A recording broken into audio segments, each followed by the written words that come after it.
Hello, അസ്സലാമലൈക്കും വറഹ്മത്തുള്ളാഹി വബറകാതുഹു. മുന്നാ കിച്ചണിലേക്ക് എല്ലാവർക്കും സ്വാഗതം.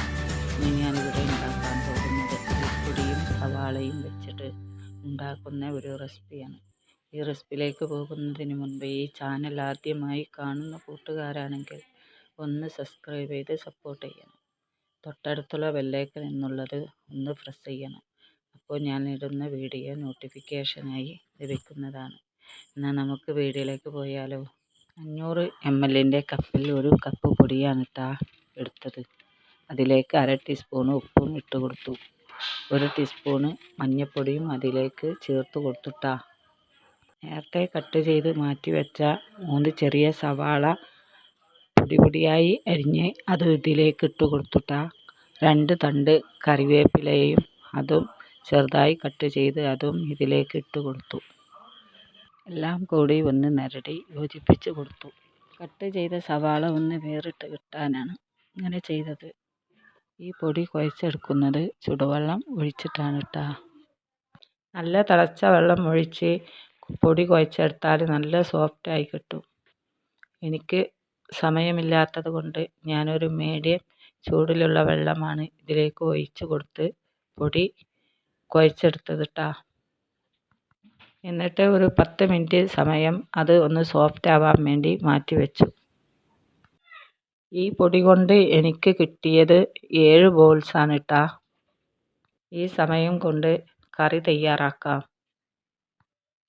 ഞാൻ കറി ഉണ്ടാക്കുന്നത് വിറകടുപ്പിൽ വെച്ചിട്ടാണ് ഇരുമ്പിൻ്റെ ചട്ടി വെച്ച് അത് ചൂടായതിന് ശേഷം അതിലേക്ക് കുറച്ച് ഓയിൽ ഒഴിച്ച് കൊടുത്തു. എണ്ണ ചൂടായപ്പോൾ അതിലേക്ക് നേരത്തെ കട്ട് ചെയ്ത് വെച്ച സവാള അതിലേക്ക് ഇട്ട് കൊടുത്തു. സവാള ഒന്ന് വഴണ്ട് കിട്ടാൻ വേണ്ടി അതിലേക്ക് കുറച്ച് ഉപ്പും ഇട്ട് കൊടുത്തു. 2 തണ്ട് കറിവേപ്പിൻ്റെ ഇലയും അതിലേക്ക് ഇട്ട് കൊടുത്തു. എന്നിട്ട് എല്ലാം കൂടി ഒന്ന് വഴറ്റിയെടുത്തു. സവാള സോഫ്റ്റ് ആയതിന് ശേഷം അതിലേക്ക് തക്കാളി കട്ട് ചെയ്തതും ഇട്ട് കൊടുത്തു. എന്നിട്ട് എല്ലാം കൂടി ഒന്ന് ഇളക്കി യോജിപ്പിച്ച് കൊടുത്തു. ഇത് എല്ലാം സോഫ്റ്റ് ആയതിന് ശേഷം അതിലേക്ക് മസാലകൾ ഇട്ട് കൊടുത്തു. 1 ടീസ്പൂൺ മുളക് പൊടിയും 1 ടീസ്പൂൺ മല്ലിപ്പൊടിയും 3/4 ടീസ്പൂൺ മഞ്ഞൾപ്പൊടിയും 2 ടീസ്പൂൺ ചിക്കൻ മസാലയും എല്ലാം കൂടിയാണ് ഇതിലേക്ക് ഇട്ട് കൊടുത്തു. എന്നിട്ട് അതെല്ലാം കൂടി ഒന്ന് മിക്സ് ചെയ്തു. പൊടിൻ്റെ പച്ചമണം കഴിഞ്ഞതിന് ശേഷം അതിലേക്ക് വെള്ളം ഒഴിച്ച് കൊടുത്തു. എന്നിട്ട് എല്ലാം കൂടി ഒന്ന് ഇളക്കി യോജിപ്പിച്ച് കൊടുത്തു. 10 മിനിറ്റ് സമയം അത് വേവാൻ വേണ്ടി വെച്ചു. ഇതിലെ വെള്ളം നല്ലവണ്ണം വറ്റി കിട്ടണം. ഇന്ന് ഞാനിവിടെ ഉണ്ടാക്കുന്നത് മൺപയർ വെച്ചിട്ടാണ് കറിയല്ല ഉണ്ടാക്കുന്നത്. അതുകൊണ്ട് റോസ്റ്റാണ് ഞാൻ ഉണ്ടാക്കുന്നത്. ഇന്നലെ പയർ നല്ലവണ്ണം കഴുകി കുതിരാൻ വേണ്ടി വെള്ളം ഒഴിച്ച് വെച്ചു. ഇന്ന് അതെടുത്ത് ഒന്നും കൂടി കഴുകി അത് കുക്കറിലേക്ക് ഇട്ട് കൊടുത്തു. 4 വിസിലടിച്ച് എടുത്തു. എന്നിട്ട് ആ പയറിലെ വെള്ളം ഒഴിച്ച് കളഞ്ഞു. ആ പയർ ഇതിലേക്ക് ഇട്ട് കൊടുത്തു. എല്ലാം കൂടി ഒന്ന് യോജിപ്പിച്ച് എടുത്തു. ഒരു 5 മിനിറ്റ് നേരം അത് കത്തിക്കാൻ വേണ്ടി മാറ്റി വെച്ചു. ഈ സമയം കൊണ്ട് നമുക്ക് അപ്പം തയ്യാറാക്കിയെടുക്കാം. അപ്പം തയ്യാറാക്കുന്നത് പ്ലാസ്റ്റിക്കിൻ്റെ കവറിൽ വെച്ചിട്ടാണ് പത്തിരിപ്പൊടിൻ്റെ കവറ് കട്ട് ചെയ്തു അത് നല്ലവണ്ണം കഴുകി തുടച്ചെടുത്തു. അതിലേക്ക് എണ്ണ തേച്ച് കൊടുത്തു. ഒരു ബോൾസ് എടുത്തു അതിൽ വെച്ച് കൊടുത്തു. അതിൻ്റെ മേലെ കുറച്ച് ഓയിലും ഒഴിച്ച് കൊടുത്തു. എന്നിട്ട് അത് നല്ലവണ്ണം പരത്തിയെടുത്തു. ഈ സമയം കൊണ്ട് നമ്മുടെ കറി ഇവിടെ തയ്യാറായി കഴിഞ്ഞിട്ടുണ്ട്. മൂടി വെച്ച പാത്രം മാറ്റി വെച്ചു. എന്നിട്ട് ഒന്ന് ഇളക്കി യോജിപ്പിച്ചു. അപ്പോൾ കറിയിലെ വെള്ളമെല്ലാം വറ്റി ഒരു റോസ്റ്റിൻ്റെ പരുവത്തിലായി കിട്ടിയിട്ടുണ്ട്. അപ്പോൾ നമ്മുടെ പയർ റോസ്റ്റ് ഇവിടെ തയ്യാറായിട്ടുണ്ട്. ഇനി അപ്പം ചുട്ടെടുക്കാം. ദോശച്ചട്ടി കഴുകി അത് അടുപ്പ് കത്തിച്ച് അതിൻ്റെ മേലെ വെച്ച് കൊടുത്തു. ചൂടായ ചട്ടിയിലേക്ക് എണ്ണ തേച്ച് കൊടുത്തു. എണ്ണ ചൂടായതിന് ശേഷം ഈ പരത്തി വെച്ച അപ്പം അതിലേക്ക് ഇട്ട് കൊടുത്തു. എന്നിട്ട് ഒരു പാത്രം എടുത്ത് അത് മൂടി വെച്ചു.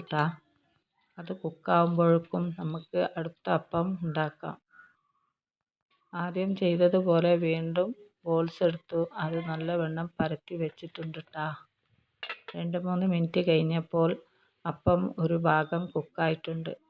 ബ്രഷ് ഓയിൽ മുക്കി അപ്പത്തിൻ്റെ മേലെ നല്ലവണ്ണം ഓയിൽ തേച്ച് പിടിപ്പിച്ചിട്ടാ. ചട്ടകമെടുത്ത് അത് അപ്പുറം മറിച്ചിട്ട് കൊടുത്തുട്ടാ. 2-3 മിനിറ്റ് സമയം കഴിഞ്ഞപ്പോൾ നല്ല ക്രിസ്പിയായി വന്നിട്ടുണ്ട് ട്ടാ. അത് വാങ്ങി വെച്ചിട്ടാ. അങ്ങനെ നമ്മുടെ ആദ്യത്തെ അപ്പം ഇവിടെ തയ്യാറായി. വീണ്ടും ചൂടായ ചട്ടിയിലേക്ക് എണ്ണ തേച്ച് കൊടുത്തു. എന്നിട്ട് പരത്തി വെച്ച അപ്പം ഇതിലേക്ക് ഇട്ട് കൊടുത്തു.